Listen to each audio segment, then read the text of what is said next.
आज दारियो के हमशक्ल का राज सबके सामने खुल जाएगा। क्या दारियो और एल्मा वापस आने वाले हैं? सब कुछ पता चलेगा डार्क डिजायर के इस एपिसोड में। अगर डायरेक्ट इस एपिसोड पे आए हो तो भाई डिस्क्रिप्शन में सीरीज के फर्स्ट एपिसोड की कहानी है, पहले वो सुनो फिर ये चालू करो।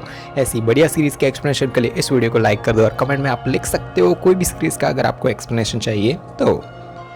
एपिसोड की शुरुआत में दिखाया जाता है कि लिस ने ही एल्बर्टो के कुछ दवाइयाँ और कुछ इंजेक्शंस और वो सारी चीज़ें मतलब छेड़छाड़ कर रही है, कुछ अंदर भर दिया होगा जिसकी वजह से उसे हार्ट अटैक आया और ख़तरनाक तरीके से लिस ने उसे मार दिया। मतलब लिस ने ही एल्बर्टो को मारा था। डॉक्टर कैरिडो बताते हैं कि एल्बर्टो की मौत हार्ट अटैक से हुई थी। उसके बाद दारियो से कांटेक्ट करने की उन्होंने कोशिश की पर दारियो फ्रांस में था, इससे उनकी बात नहीं हो पाई। इन्हीं डॉक्टर को पूछता है कि एल्बर्टो ने मुझे वो मैसेज क्यों भेजा था, अगर आपको पता है तो मुझे बता सकते हो।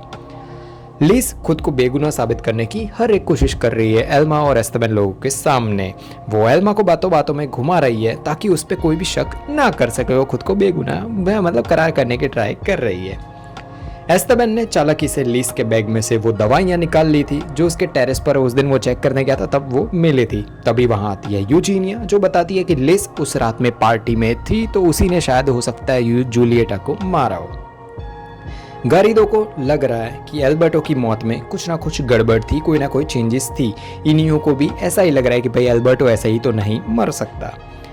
लिस जवान दारियो को एल्बर्टो की मौत के बारे में कहती है और एल्बर्टो भाई ठीक नहीं था। भाई वो वही चीज़ें बताती है कि भाई तुम्हारा बाप ठीक नहीं था, जिन्होंने गोद लिया मतलब चाचा था इन शॉर्ट, वो ठीक नहीं था, मुझे ठीक नहीं रखता था। वही सारी चीज़ें वो दारियो को बताती है। उसने मेरे साथ बहुत ज़्यादा बुरा किया था, वो बहुत ही ख़राब इंसान था। अब हमें रोकने वाला कोई नहीं है तो चलो कहीं चले जाए, वो ये बात बताती है दारियो को। और भाई वो इन शॉर्ट यही कह रही है कि चलो चले जाए और मज़े करें। दारियो इनियो को कहता है कि लिस मर सकती है एल्बर्टो को, मतलब मार सकती है वो एल्बर्टो को। भाई ये चीज़ हो सकती है और शायद मेरा बहरूपिया भी लिस के साथ मिला हुआ हो, उसने ये सारी चीज़ें की हो, हमें नहीं पता। एस्तेबन और एल्मा मिलकर सारे केसेस के पजल सेट करने में लगे हुए हैं। स्टार्टिंग होती है लिस के उस पार्टी में थी, उससे स्टार्ट होती है। वो बताते हैं कि भाई लिस उस पार्टी में थी, उसके पहले उसके बाद में सारी चीज़ें वो लोग सॉल्व कर रहे हैं। वो कहते हैं कि उसने जूलिएटा की लिस ने उस जूलिएटा की ड्रिंक में एक ड्रग मिला दिया होगा। फिर जूलिएटा को मैसेज किया होगा कि भाई टेरेस पर आ जाओ और टेरेस पर उसने बुला लिया होगा। फिर लिस ने मैसेज करके एल्मा को भी बुलाया होगा ताकि एल्मा का जो जूलिएटा का खून लिस करे, पर पता चले किस पे इल्ज़ाम जाए, एल्मा पे जाए। एल्मा कहती है कि दारियो मुझसे काफ़ी पहले टेरेस पर चला गया था, जूलिएटा ने उसे मैसेज किया उसकी वजह से। फिर लिस ने दारियो को बेहोश कर दिया हो और लिस ने उसे फेंक दिया होगा, यानी ये सारी चीज़ें लिस ने की होगी। बाद में जब मैं ऊपर टेरेस पर पहुंची तब लिस छुप गई, तब उसने वो सिगरेट जलाई होगी, वो रूम में अंदर जाके छुप गई होगी और उसने वो सिगरेट जलाई होगी जिससे ब्लू कलर की लाइट हुई होगी। उसके पास दवाई भी थी और वो उसने भाई एंग्जाइटी में वहां पे ली होगी। एस्तेबन कहता है कि लिस दारियो को मारेगी कैसे? भाई वो बहुत ही हट्टा कट्टा इंसान है, दारियो काफी ताकतवर इंसान है, तो लिस उसे कैसे मारेगी और बेहोश करेगी? दारियो को मारा तो तुम्हें वो क्यों छोड़ देगी? मतलब वो अगर वो दारियो को मार सकती है तो तुम्हें भी तो मार सकती है। एल्मा इसका जवाब देती है कि शायद इसमें हम दारियो के हमशक्ल को भूल रहे हैं, उसका भी कोई ना कोई हाथ हो सकता है। यूजीनिया को बताया जाता है कि वो अननोन नंबर और वो फ़ोन जहां से खरीदा गया था, सारी चीज़ें डिटेल्स और जगह मिल चुकी है। यूजीनिया इनियो को पूछती है कि लिस का दारियो की वसीयत में कोई कनेक्शन है या नहीं है, मतलब सारे जवाब सवाल पूछ रही है वो। उधर कुछ मतलब जो हमारी लिस है वो कुछ पेपर्स और सारी चीज़ें ढूंढने में लगी हुई है, शायद कोई इंपॉर्टेंट पेपर्स हो सकते हैं। पुराने दिन दिखाए जाते हैं। लिस घर आती है और वो कहती है कि चलो दारियो, एयरपोर्ट की टिकट आ चुकी है और हम कहीं और जा रहे हैं। पर दारियो जो भाई कुछ पेपर्स और सारी चीज़ें होती हैं लॉकर में, वो लेके भाग चुका होता है और यही पेपर्स पता नहीं लिस ढूंढ रही है, क्या कर रही है पता नहीं। यूजीनिया इनियो को पूछती है कि ऐसा कुछ है क्या जो लिस को एंडोरा के बैंक में से जोड़ता हो। इनियो कहता है कि दारियो ने मुझे वो वीडियो दिखाया था जिसमें उसके हमशक्ल ने पैसे निकाल लिए थे सारे के सारे, और ये चीज़ उसे पता चली, फिर दारियो ने मुझसे बताया था उसके हमशक्ल ने ये सारी चीज़ें की है। एस्तेबन कहता है कि मैंने लुसिंडा से कभी भी मतलब कोई जुड़वा बच्चे के बारे में बात सुनी ही नहीं है, लुसिंडा ने मुझे ऐसा कभी भी नहीं बताया। एल्मा कहती है कि हो सकता है कि कोई जुड़वा बच्चा हो या फिर दारियो में स्प्लिट पर्सनालिटी है, उसे ऐसा लगता है कि भाई दो दारियो और सब कुछ। तभी घर पे आ जाता है एल्मा से मिलने दारियो। इनियो कहता है कि लिस को अगर पैसे और सब कुछ मिल ही गया था तो उसने ये सब कुछ किया ही क्यों, लिस अपनी ज़िंदगी जी सकती थी और इसका मेरी बेटी और जूलियटा से कनेक्शन क्या है, उसको मारने की ज़रूरत क्यों पड़ी। यूजीनिया कहती है कि औरतें कभी पैसे के लिए नहीं मारती, वो भाई उनकी फीलिंग्स और वो सारी चीज़ें होती है उसकी वजह से करती है, वो जुनून प्यार बदले की भावनाओं की वजह से लेडीज़ किसी को मारती है। दारियो एल्मा को कहता है कि हमें उस बहरूपिया को पकड़ना ही होगा किसी भी हाल में।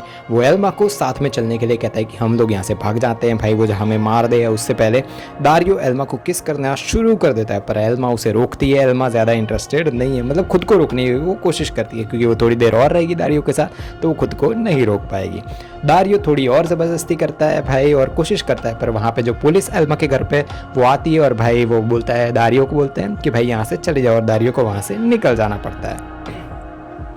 लियो तो भाई दारियो को देखकर और ज़्यादा गुस्सा हो चुका है। सुबह ब्रेकफास्ट पे वो इनियो के साथ बैठा है, तभी इनियो उसे गुस्सा का शांत करने के लिए कहता है कि देखो मुझे भी अंदर से गुस्सा है दारियो के लिए, पर मैं शांत बैठा हुआ ना, जब तक केस सॉल्व ना हो तब तक किसी भी मतलब ऊपर मत पहुंच जाओ, गुस्सा शांत करो। एल्मा मोनिका को बताती है कि अगर रात को एस्तेबान नहीं होता ना तो वो खुद पर से, मोनिका यानी उसकी थेरेपिस्ट, वो उस पर से अपना जो आपा है ना वो खो बैठती और दारियो के साथ मचाने लगती। दारियो की लत लगी है उसे बहुत ही ज़्यादा, वो चाहे तो भी खुद को नहीं रोक पाती, दारियो से दूर नहीं हो पाती। मोनिका समझाती है कि तुम पहले जैसी थी वैसी हो जाओगी, टाइम लगेगा, बस खुद पर भरोसा करो। तो मस्त डायलॉग मारती है एल्मा, वो कहती है कि ये सारी चीज़ें तब खत्म होगी या तो मैं खत्म हो जाऊँ या फिर दारियो खत्म हो जाए। जोई ने तो रात को मस्त मोरिशियो के साथ मचाया था और सुबह करीना से आकर वो मिलती है। करीना ऐसा बिहेव करती है जैसे उसे फ़र्क ही नहीं पड़ता जोई कहाँ है कहाँ नहीं, कहाँ थी रात को, कोई उसे फ़र्क ही नहीं पड़ता, वो इग्नोर करती है जोई को। जोई उसे बता देती है कि वो मोरिशियो के साथ थी रात को, वो सारी चीज़ें वो करीना को बता देती है। यूजीनिया और एस्तेबान लिस क्या क्या कर रही थी उसे देखते हैं, तभी आता है दारियो का डुप्लीकेट वहाँ पे जो भाई हमला बोल देता है लिस के ऊपर। यूजीनिया लोग तुरंत कार से निकलकर उसका पीछा करते हैं, यूजीनिया और एस्तेबान। दारियो के डुप्लीकेट को रोकने के चक्कर में यूजीनिया को भी एक गोली लगती है और भाई एस्तेबान ने भी एक गोली मार दी उस बहरूपिये को, दारियो के बहरूपिये को, और उस डुप्लीकेट को भी एक गोली लगी है पीठ में। जोई कहती है कि 18 साल तक वो बहुत ही ज़्यादा कंफ्यूज थी कि उसे लड़के पसंद है या फिर लड़कियां, बट अब उसे ऐसा फीलिंग हो रहा है कि भाई उसे दोनों ही पसंद है। करीना बहुत ही ज़्यादा इन दोनों के बीच में पिसी हुई है, ये जोई के जो भी चक्कर चल रहे हैं उसी की वजह से, और करीना थोड़ी बहुत इमोशनल हो जाती है। एस्तेबान एल्मा को बताता है कि दारियो का डुप्लीकेट मिल गया है, उसे गोली मारी है मैंने पीठ में, तो उसका निशान तुम्हें मिल जाएगा, दारियो को जाके देखो। यूजीनिया लिस को पूछती है कि ऐसा कौन सा अग्रीमेंट था जिसकी वजह से हम शक्ल यहाँ पे आया था। लिस ऑफ कोर्स मना कर देती है कि उसे ऐसा कुछ भी नहीं पता, कोई एग्रीमेंट या फिर कुछ भी। पूरे घर की तलाशी ली जाती है, पुलिस लोग वहाँ पे चालू हो गए, भाई लिस के घर में कुछ ना कुछ उन्हें मिल ही जाएगा। एल्मा सीधी पहुंच जाती है दारियो के रूम में। दारियो के टेबल पर खून लगा हुआ होता है जिसकी वजह से एल्मा तुरंत कहती है कि ये खून कहाँ से आया, तुम्हें गोली लगी और सब कुछ। दारियो बताता है कि लियो ने उसे मुक्का मारा था सुबह, मतलब ब्रेकफास्ट करने गया था तब उसने मुक्का मारा था, उसी वजह से खून निकला है। एल्मा दारियो के बाथरोब को निकलवाने को कहती है क्योंकि उसे चेक करना है कि भाई वो गोली लगी है तो निशान होगा ही, और वो चेक करने के लिए कहती है। पर जैसी बाथरोब हटाता है दारियो, हमें पता चलता है कि भाई उसकी पीठ पर कोई भी निशान नहीं है, यानी असलियत में दो दारियो है। एल्मा बताती है कि आज तुम्हारा हमशक्ल था ना, उसे गोली लगी थी तो वही चेक करने में यहाँ पे आई हूँ। दारियो इसका रिटर्न में मस्त जवाब देता है कि पहले भी मैं तुमसे दूर इसीलिए हो गया था क्योंकि तुम मतलब मुझे खूनी खूनी बोलती रहती थी जब भी मैं तुमसे मिलता था, और जो भी चीज़ें थी हमारी ज़िंदगी में तुम मुझे सिर्फ खूनी समझती थी, इसीलिए मैं तुमसे दूर हो गया था और मैं जूलियटा से मिल गया था। अभी भी तुम मुझ पर यकीन नहीं कर रही हो, मैं तुमसे कब से बोल रहा हूँ कि भाई कोई मेरा डुप्लीकेट है जिसने ये सारी चीज़ें की, पर तुम मुझ पर नहीं मान रही। वो एल्मा को भाई मस्त भाई है इस बार तो एटीट्यूड में दारियो बोलता है कि तुम निकल जाओ यहाँ से, वो भाई एल्मा को बाहर निकलने कहता है। पर तभी वहाँ पे आता है इनियो जो कहता है कि लिस को अरेस्ट कर लिया गया है और वो देखता है एल्मा को, और ऐसे ही एंड होता है एपिसोड। भाई साहब 2 एपिसोड फिनाले के बाकी है, क्या क्या चीज़ें खुलने वाली है, क्या दारियो दो है भी या नहीं, हमें पता चलेगा नेक्स्ट एपिसोड में। दुनिया में ज़ॉम्बी वायरस फैल चुका है, उम्मीद है बस एक लड़की पे और उसे बचाने के लिए एक आदमी को रखा गया है। क्या क्या होगा, क्या क्या बर्बादी होगी पूरी दुनिया की, या फिर दुनिया बच जाएगी, सारी चीज़ें ऊपर वाले वीडियो पे क्लिक करो और आपको पता चल जाएगी। द लास्ट ऑफ अस क्या बढ़िया सीरीज थी।